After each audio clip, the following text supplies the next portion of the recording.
78 lakh EPS pensioners के लिए राहत की खबर। ईपीएफओ में नई सीमा मिनिमम पेंशन 7,500 के साथ में डीए का मॉडल और साथ ही पेंशन को लेकर आई बड़ी खुशखबरी। स्वास्थ्य सहायता पर भी बड़ी चर्चा। सभी पेंशनर्स देखे आज की अभी की ताजा महत्वपूर्ण अपडेट। तो सभी पेंशन भोगियों के लिए ईपीएस बढ़ोतरी को लेकर बहुत बड़ी खुशखबरी। 11 सालों का पेंशन बढ़ोतरी इंतजार खत्म। जिस बड़ी खुशखबरी का ईपीएस के पेंशनर इंतजार कर रहे थे उन सभी के लिए बहुत ही बड़ी खुशखबरी।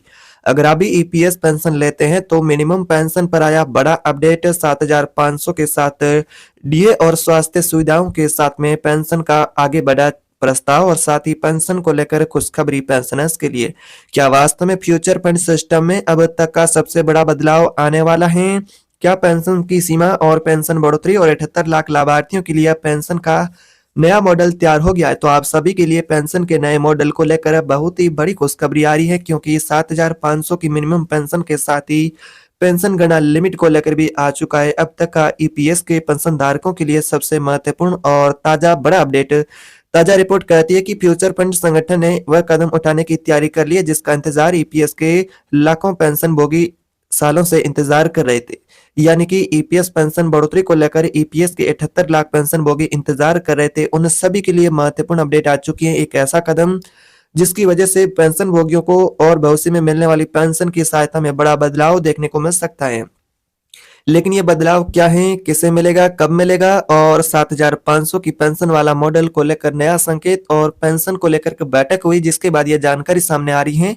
तो वह कौन सी बैठक है, जिसका पेंशन पर क्या हुआ असर, पूरा सच बताएंगे इस वीडियो में। लेकिन पहले समझिए आज की सबसे बड़ी और खास रिपोर्ट जो कि पेंशन धारक है उन सभी के लिए महत्वपूर्ण है। तो वीडियो में आगे बढ़ने से पहले एक आपसे छोटी सी गुजारिश रहेगी कि चैनल पर पहली बार है तो सब्सक्राइब कर दीजिएगा, साथ ही वीडियो को अपने साथी पेंशन भोगी उनके साथ शेयर करें। तो चलिए सीधे पेंशन के मुद्दे पर चलते हैं। आज की ताजा खबर ईपीएस के पेंशनर्स के लिए।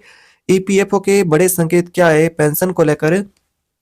फ्यूचर फंड बात करें तो ऑर्गेनाइजेशन ने एक अहम अपडेट सामने आया है। नया प्रस्ताव में ये सुझाव है कि फिक्स योगदान सीमा जो कि 15,000 वाली सीमा से नई सीमा तक ले जाया जा रहा है। यानी कि पेंशन की गणना लिमिट है 15,000 जिसको अब बढ़ाए जाने को लेकर बैठक के बाद ये नई जानकारी सामने आ रही है। पहले ये सीमा सालों तक एक ही स्तर पर अटकी रही जो कि 2014 के बाद यहाँ पर कोई संशोधन नहीं हुआ है।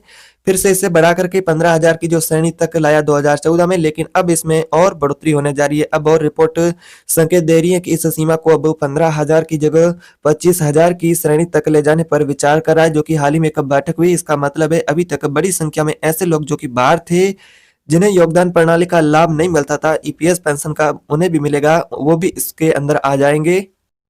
इस नई सीमा लागू हो जाने के बाद 1 करोड़ से भी अधिक लोग खुद ब खुद इस सुरक्षा के दायरे में आएंगे, पेंशन के दायरे में आएंगे, वो भी इस पेंशन का लाभ उठा पाएंगे।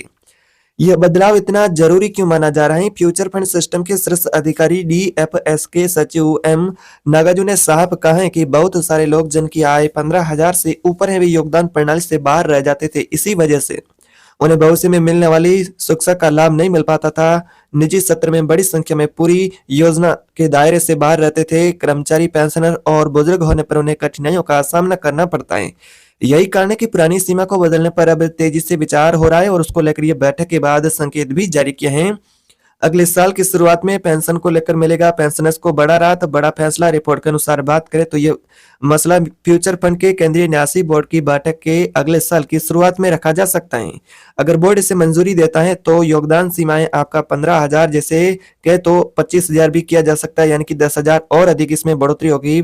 15 के साथ में 10,000 की और बढ़ोतरी के बाद ही नया जो पेंशन गणना लिमिट 25,000 लागू हो जाएगा और इससे 1 करोड़ से अधिक नए लोग पेंशन के दायरे में आएंगे, वो भी स्वचालित रूप से इस सुरक्षा प्रणाली में शामिल हो जाएंगे, वो भी पेंशन का लाभ उठा पाएंगे। कई कर्मचारी संघ सालों से इस बदलाव की मांग कर रहे थे और पेंशनभोगी पिछले 11 सालों से मिनिमम पेंशन की मांग कर रहे थे कि सरकार बढ़ाए, तो उनका भी अब पेंशन बढ़ोतरी का इंतजार खत्म होगा और उन्हें भी पेंशन में राहत मिलेगी।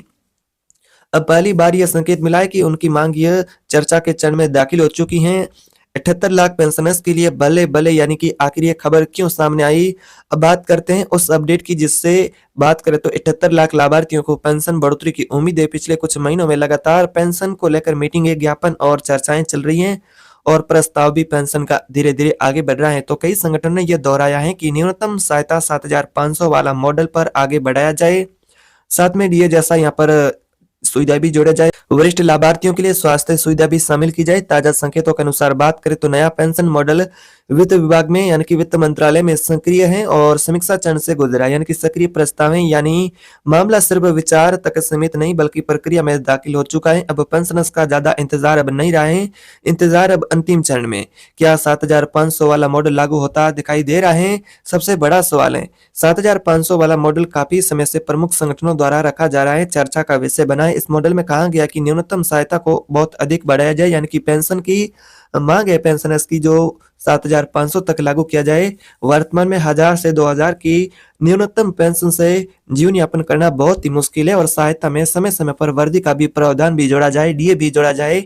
अब फ्यूचर फंड से जुड़ी सीमा बढ़ाने की चर्चा तेजी होने लगी है। इसका मतलब यह है कि सरकार और बोर्ड आगामी संरचना से जुड़े इस फैसले को लेकर आगे बढ़ रहे हैं, यानी कि प्रक्रिया जारी है। पेंशन धारकों के लिए राहत की खुशखबर है, यानी 7,500 वाला प्रस्ताव अब सिर्फ चर्चा में नहीं बल्कि दस्तावेजी प्रक्रिया के विभिन्न चरणों में आगे भी बढ़ चुका है। मेडिकल सहायता के मॉडल पर भी नया अपडेट है। कई वरिष्ठ नागरिक ये भी समूह लगातार मांग कर रहे हैं कि बढ़ती उम्र के साथ उनको स्वास्थ्य सुविधाएं भी सरकार दे, सरकार स्वास्थ्य सुविधाएं भी उनके लिए जोड़े। अब रिपोर्ट के अनुसार बात करें तो नई संरचना में मेडिकल सपोर्ट मॉडल को भी जोड़ा जा सकता है, जिसको लेकर भी चर्चा हो रही है। ये मॉडल अभी फिलहाल समीक्षा स्तर में है, लेकिन संकेत ये बताते हैं कि इसके लिए अलग से नीति ढांचा तैयार किया जा सकता है। अगर ये लागू हुआ तो लाखों लोग ईपीएस पेंशनभोगी इससे जुड़ेंगे, नए और पेंशनर है उनको भी लाभ मिलेगा। आज का बड़ा निष्कर्ष यही रहा है पेंशन धारकों की इस रिपोर्ट से कि नई उम्मीदें पेंशन धारकों की वो और बढ़ चुकी है, क्योंकि पेंशन वेतन सीमा यानी कि पेंशन गणना सीमा को पहले से काफी बढ़ाने की तैयारी है। जिससे की बात करें तो 1 करोड़ से ज्यादा नए लोग पेंशन भोगी इस सुरक्षा प्रणाली में शामिल हो पाएंगे, वो भी इस पेंशन का लाभ ले पाएंगे। 78 लाख वरिष्ठ लाभार्थियों के लिए सबसे बड़ा संकेत है। 7,500 वाला मॉडल और पेंशन की मिनिमम बढ़ोतरी वाला प्रस्ताव भी समीक्षा चरण में आगे बढ़ रहे हैं। साथ में मेडिकल जैसी सुविधाएं भी सरकार जोड़े, यह भी मांग पेंशनर्स की और उसको लेकर भी विचार विमर्श तेज है। ऐसे में फ्यूचर फंड बोर्ड की बैठक में अगले साल में बड़ा फैसला संभव बताया जा रहा है। अभी अनुमान है, इसका मतलब आने वाले महीनों में पेंशन प्रणाली में पेंशनर्स को बड़ा बदलाव देखने को मिल सकता है। 11 सालों का इंतजार अब खत्म होने के चरण में है। पेंशनर्स है उन सभी का इंतजार अब जल्द खत्म हो सकता है। अगर आप भी पेंशन अपडेट और नई योजनाओं से जुड़ी ताजा बड़ा अपडेट और बड़े बदलाव सबसे पहला जानना चाहते हैं तो वीडियो को लाइक करें, चैनल पर नए तो सब्सक्राइब करें, कमेंट में ये जरूर बताएं ईपीएफ अपडेट, ताकि आपको इस प्रकार से पेंशन से जुड़ी अपडेट होगी वो सबसे पहले मिले। कमेंट बॉक्स में आपकी राय क्या है ईपीएफ अपडेट के साथ में लिखे, और ताकि हम आपके लिए अगली सबसे बड़ी खबर सबसे पहले लेकर के आए तो चैनल को सब्सक्राइब करें, बेल आइकन घंटी का बटन जरूर दबाएं, आपकी राय कमेंट बॉक्स में बताएं। अपने साथी पेंशनभोगी है उनके साथ ये वीडियो जरूर शेयर करें ताकि वो भी इस जानकारी को जान पाए। तो मिलते हैं नई अपडेट में, तब तक के लिए जय हिंद।